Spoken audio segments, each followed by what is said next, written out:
All right. Well, welcome everybody to the Business of Speaking show. I am your host, Tim McDonald, and I am so honored and gracious today to have Erik Qualman join us. How you doing, Erik?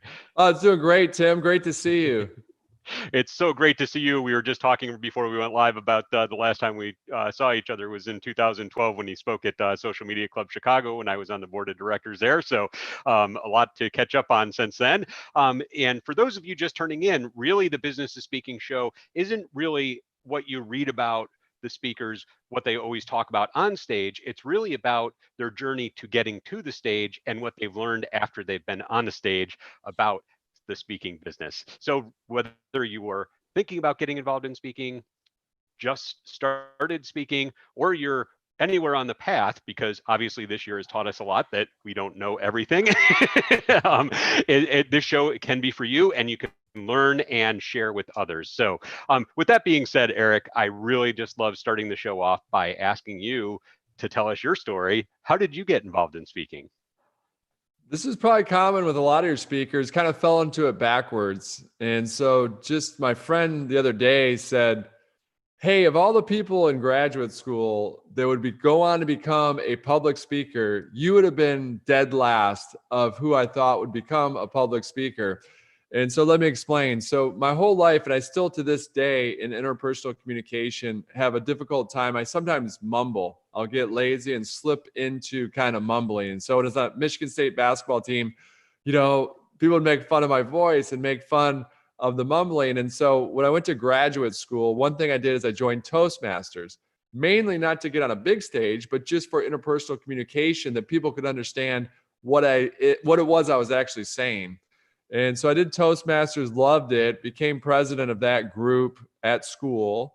And then fast forward, my whole business career was on the tech side of things. And so I worked at Yahoo back when they were the Facebook of the day. I worked for General Motors when they were trying to get, as an intern, trying to get Cadillac.com, their first website, up and running, if you can imagine that. And then I was the head of marketing at TravelZoo. And when I was the head of marketing at TravelZoo, that's when MySpace was starting to get big. And then you had this thing called Facebook. And so I was telling people, look, social media is going to be big, like massive. And at the time, people looked at you like you had three heads because they go, what are you talking about? Like, it's for teenagers, social media. Why are you talking about it in a business context?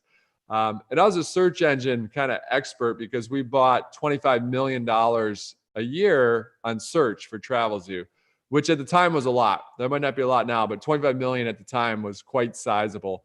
And so I'd speak at all these search engine conferences. And long story longer is that when I wrote a book, Socialnomics, I eventually just wrote a book, Socialnomics, because my buddy came up to me at one of these conferences and said, hey, I've noticed you've talked about social media at search conference, which everyone thinks is weird, by the way, and that's why your crowds have dwindled down.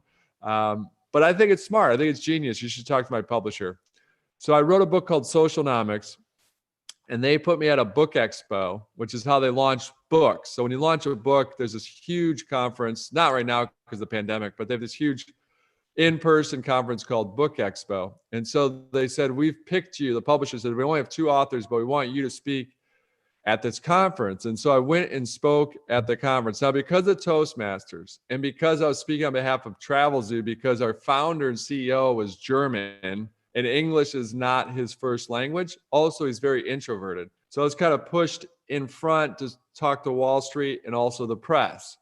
So baptism by fire. So when I got up to speak about Socialnomics, the book, at this book expo, there's some in the audience that came up and said, hey, I don't know what you do full-time, but you should think about becoming a paid speaker. I go, that exists? That sounds pretty fun. And so away we went. I started speaking for free, and then it took off, and I would take days off. So I always tell people, don't listen to all these talking heads that say, if you're an entrepreneur, you got to quit right now. You got to quit right now. That's totally not true. And I won't go into detail what we cover in the books on that. But is that I kind of would take a day off to fly to sometimes Brazil, speak, and then fly back.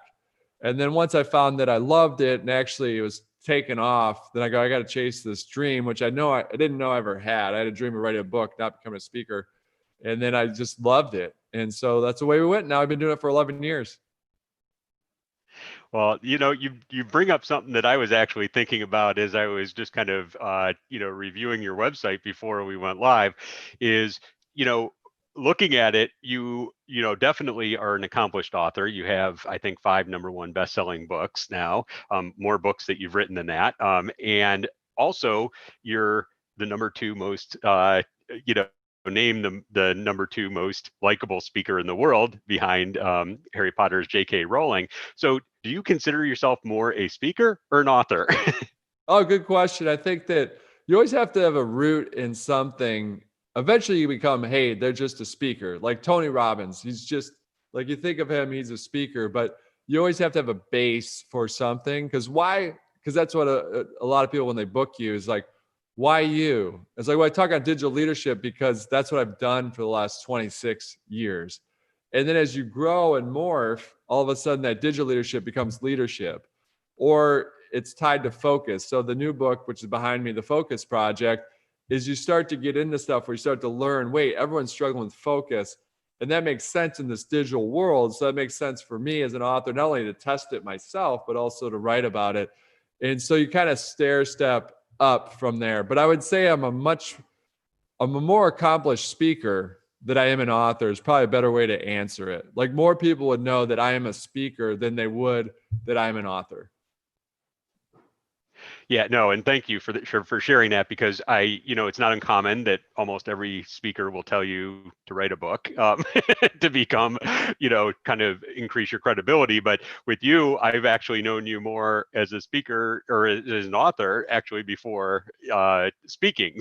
So, because I knew you way back in the early days. So I was just kind of curious about that. So do you find that both of those kind of help each other in your business, or is one definitely kind of, running and leading into the other one, or vice versa?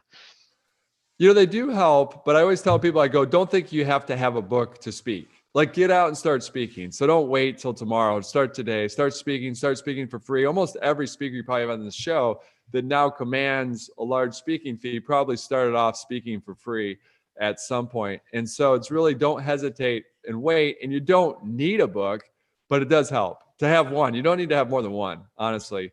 You just need to have one. I just have a passion for trying to get those ideas out to the world.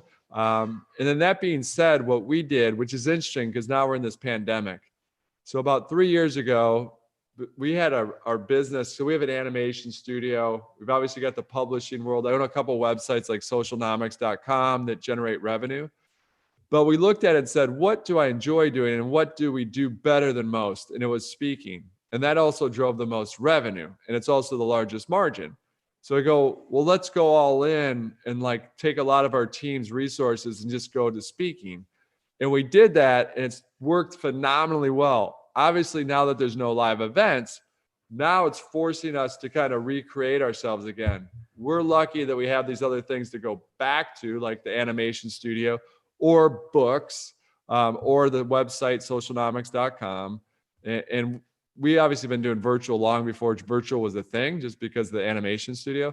So we were a better position than most, but at the same time, kind of like a football analogy, depleted, right? Just crushed, because that's what all of our focus was. We had a record in 2019, January and February, record months. So we're well on our way to a record 2020, and all of a sudden the world shifts. And unfortunately, that's what digital leadership is all about. It's about being flexible and pivoting, controlling what you can control. So there's definitely days where I wake up, you're like, oh my gosh, are live events ever coming back? Because I love them so much, and it's the main driver of our business. But at the same time, I'm not going to be the guy that sits there and just waits for it to come back. We've got to pivot into other stuff.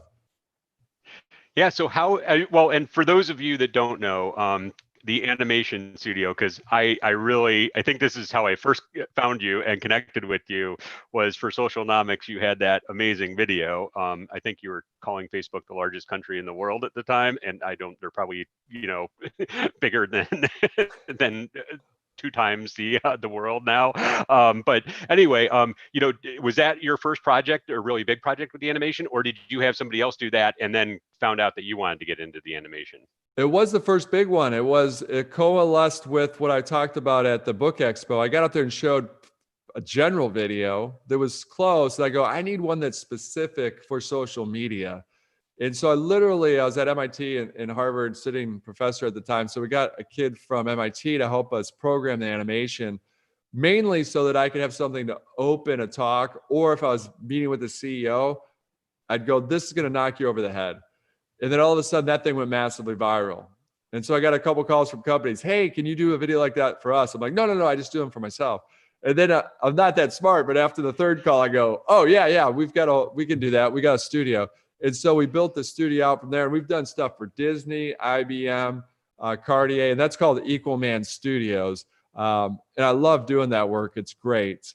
And so, yeah, you're spot on. Some people, it's funny, they don't even know that I made those videos. So they might come up and go, oh, you're using that video. I love that video. And I go, yeah, we made it. And then they start laughing. So it's been a wild ride, that's for sure. Well, I actually had to ask that because I was personally curious. I knew of the video, and then I knew of Equalman Studios, and I was like, wait a minute, did you actually create that? And I love what you said, and I know it might have slipped by some people, but I'm a firm believer in this too. If the universe tells me three things all the same, I should listen to it. So without that, you wouldn't have had Equalman Studios, I guess, right? Yeah, no, exactly right. And some of you that are listening, you might know that it's right here, right now. It's that video that shows the change that's happened around us. And we're going on 10 years. So we've done a new video each and every year. So it's been a blessing and a curse, more of a blessing that people want to watch it, but we have to update it every year. But yeah, the day I got that call from Disney that they wanted to do some work, I like paused the button, I hit it and like was doing a dance going, are you kidding me? Why does Disney want us to help them with their animation? And it's been a good partnership with them to do that. It's only just basically 2-minute videos for Disney, but we do that for companies, just 1 to 2 minute videos that are quick hitting, that really get people's attention for sales, especially for sales teams. Yeah, no, and I'm sorry I pivoted on that because we're talking about speaking, but you also brought up something very fascinating to me about how you were on pace for a record year, and how pivoting is all part of leadership. How have you found yourself and your organization pivoting since this all happened in March? Yeah, so if you're a speaker out there, I mean, you know that live events have gone to zero, and that's around the world, to zero. And so there's been virtual activity, which is good. And so virtual activity, basically, it's usually get paid about half of your general fee.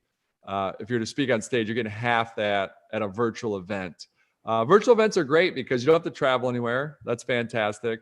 And also you can do multiple events in a day.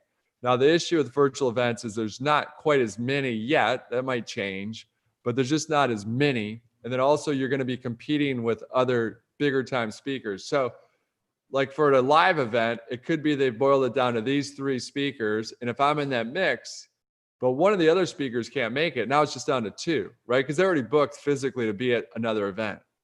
But with virtual events, that speaker can be there because as long as it's not the exact same time, they don't have to get on a plane. So they might do 3 or 5 events. So that's been a little bit of a learning as well, that your competition's much bigger because there's no people that are out of pocket because they're booked, or like I'm not out of pocket because I'm booked. So it's a beauty and a curse, right? You can do 4 events a day, but also everyone else can. So now the competitive field is much larger. So obviously that's the low hanging fruit for keynote speakers to go after virtual. And I say low hanging, it's a totally different ball game. You got to have a lot of learnings. But because of animation, I've always been a video storyteller. So we were kind of ahead of the game on that. But then the book, the blessing is I was able to put so much time into the Focus Project because of this shift. I wasn't on planes, I wasn't on stages. And so that allowed me to dedicate a lot more time than I normally would have to the book. So that's been a positive, that you're kind of forced to do that, which was really good. And then obviously we're starting to put more time and energy into Equalman Studios as well, because we're starting to see all these companies need that video for their sales team. Their sales team can't go to live events. And so they need something that's quick hitting, 90 seconds, 2 minutes before their Zoom call, so that they can have the people leaning in. Okay, I'm ready. I'm listening. I'm glad I joined. No, that's great. And I know at the beginning when I opened, I always say this isn't about what you talk about on stage, but I would like to, because you mentioned that, your whole journey has kind of been about, what you've learned along the way, whether it's been different workplaces, Toastmasters. And I remember you actually talking about multitasking back when you came out with the digital leadership book. So what is it about that? And I know it's something because you've learned it along your path and your journey. Yeah, no, I mean, people ask a lot of times, like, how do you get an idea for a book? Well, the first one's the hardest. Once you write the first one, then while you're writing that book, it's going to lead to your next book. And then you're spot on. So when you think about focus, when I was talking about digital leadership, they understand that multitasking at the time I'd say is worse than smoking marijuana, meaning that here I am, I'm a multitasker. Now I'm a recovering multitasker. But at the time I was a multitasker thinking that was my recipe. That was my path for success. And a lot of people erroneously think that. It's the exact opposite. And that's why I spent a year just digging into how do we focus, and it plays off the glasses, which we can talk about how those glasses came about because they play into the whole speaking thing. But when you think about it, you want to multitask because you get more out of 24 hours, but you're actually getting less done because your IQ drops 10 points in the moment that you're multitasking, which is the equivalent of not sleeping for 36 hours. And my dad always jokes, 10 points for you, that's a lot. You can't afford to lose 10 points. You better stop multitasking because that's a high percentage of your IQ there, Eric. And so it's the equivalent of not sleeping for 36 hours. In teams, you decrease your productivity by 40%.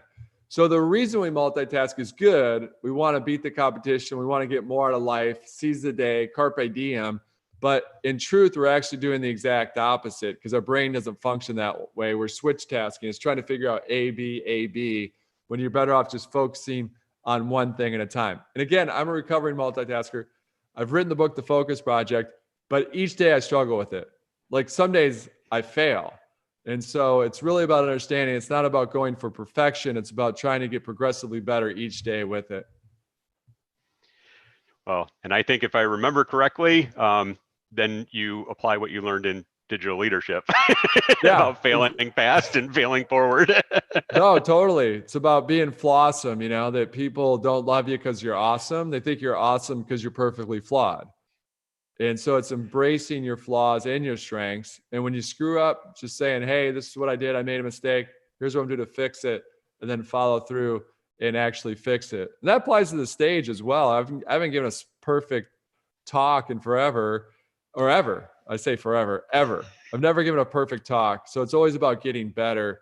And obviously as a video storyteller, so I use quite a bit of video, usually about 3 to 6 to really tell a story, to get that point, break up the monotony of me talking.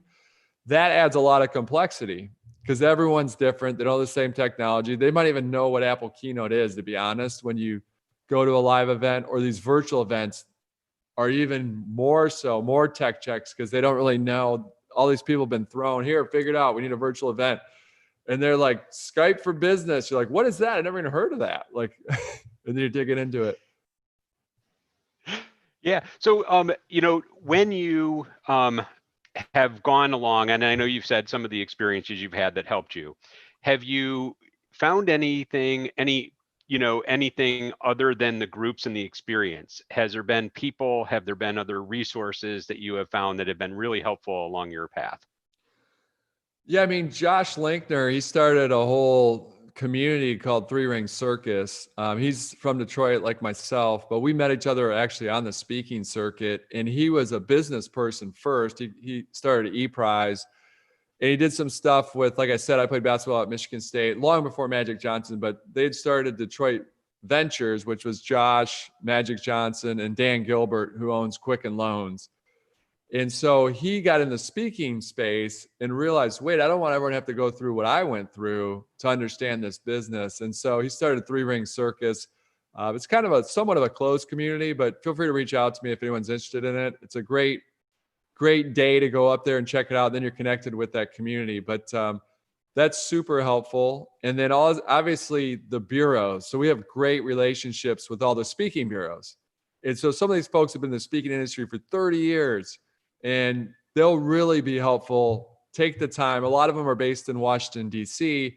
Obviously, it's different. We're not traveling as much. But when it's safe to do so, it's really worth your time to grab lunch with those folks. as you kind of gain a little more credibility, or even just try it out, if you buy lunch for the entire office, then a lot of times they will let you give your presentation in front of them, all these agents that would then try to book you or sell you, but they have a better understanding of how to sell you, because no one can sell you better than you. And so by doing that, usually a lot of times if they're hesitant, because they have speakers that want to get in there all the time, right? But some ways you can break through is, hey, I want to pay you back for helping book me, or I just want to introduce myself and I want to buy the entire staff lunch, and I'll talk for 15 minutes about what I talk about. Nice. Great tip. So I know we're getting close to the end of our time, but can you tell me, if you were to go back when you first got involved in speaking and knowing what you know now, what piece of advice would you give yourself? I'd say step in your story sooner than I did. So I resisted my story for a long time because I was just like, well, they just want the facts from me. I'm coming from a tech background. Let's just start with that. And then I realized they want your personality. They want to know what makes you different is you, right? There's a lot of content that's the same, but how do you make it yours? And part of that relates to the glasses. I said I took forever to step into that discomfort. So to kind of step into it, because of my name, my first initials an E and my last name's Qualman. So you put those together, it's Equal Man. So my whole career, I've been Equal Man, and I hated it for like 12, 15 years. When you're the low person on the totem pole at a Cadillac, at a Yahoo, whatever your role is, they're like, oh, Equal Man can do it. He can make the world, he can save everything and get out there and do that. And so I resisted it forever. And then one of the books was doing well, Digital Leader. And I sat down and did an interview with the magazine. And they said, hey, we're going to take a photo. We'd love for it to be fun. Do you mind with your name wearing some Clark Kent-like glasses? And I go, no, let's do it. And they go, well, St. Patrick's Day is coming up. Do you mind if they're green? I go, hey, let's have some fun. Whatever's good for your readership, whatever it takes. And so they bring out these glasses. I'm like, whoa, those are pretty bright. And we take the picture. And I don't think much of it. I fly to Kenya a couple of weeks later to speak. The night before, I go to adopt a baby cheetah to support the local area. Not to take home, my wife would kill me. But we're driving, and this lady's with me, and she goes, hey, we had Usain Bolt, the Olympian, the sprinter, here a couple of days ago, and he adopted from the same litter that you're adopting from. Do you mind if we take some video and kind of marry that video up that we took earlier this week to help raise money? I go, yeah, let's do it. And then she looks at me and she goes, but obviously when we film you, we want to make sure you have your green glasses on. And I look at her and I go, I don't wear those green glasses around. I look like an idiot wearing green glasses like that around all the time. And she goes, no, that's what everyone in Kenya thinks you look like. And so I never wanted to see that look of disappointment again. And from my marketing background, I knew it might help. So I just stepped fully in discomfort, wear the green glasses. And it is uncomfortable because you forget you wear them sometimes. You're like, oh, that's right, I'm wearing these bright green glasses. That's why that person's doing that. And you don't get booked for some things. I mean, I'd like to say it's all easy, do it. No, stepping in your story is really hard. And part of that difficulty is we lost deals at the beginning because they're like, we want someone more serious than that. If he's going to wear green glasses, this is a business meeting. And then I took a page out of Brene Brown. I mean, and then Sean Acker, because some pretty big speakers, because we shared the stage early on. I'm like, looking at Brene speaking about shame. I'm like, good luck making money on the circuit doing that, like with businesses. And then she proved it all wrong. And then Sean's like, happiness. Now everyone talks about happiness, but he was early in the curve. It's like, happiness. Like, why are you talking about happiness? Like, you think some bank's going to pay you to talk about happiness? And then it's in his DNA and they loved it. It took off. And then I realized, wait, I'm saying the same thing in my mind that people were saying to me about socialnomics.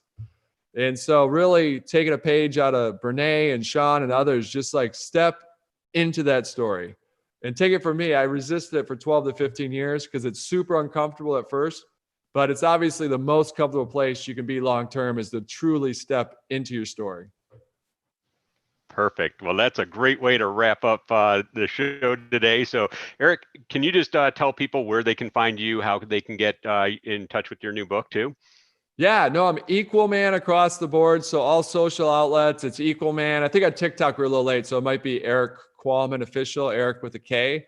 But equalman.com is a great place to go. Equalman at Equalman if you want to send me a note. And then, yeah, if you don't mind, check out the Focus Project. Or don't check it out. Give it as a gift. It's a great gift. Everyone's struggling mentally during this pandemic. And so we actually moved the launch up a couple months because so many said, I need it now. Don't wait for the fall selling cycle.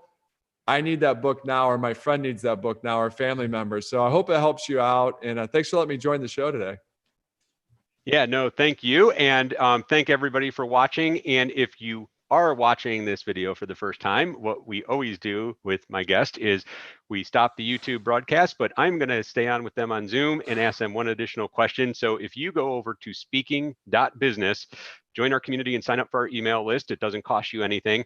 You will get weekly content that is exclusive to our email subscribers. So thank you for watching, and thank you for joining us, Erik. Thank you.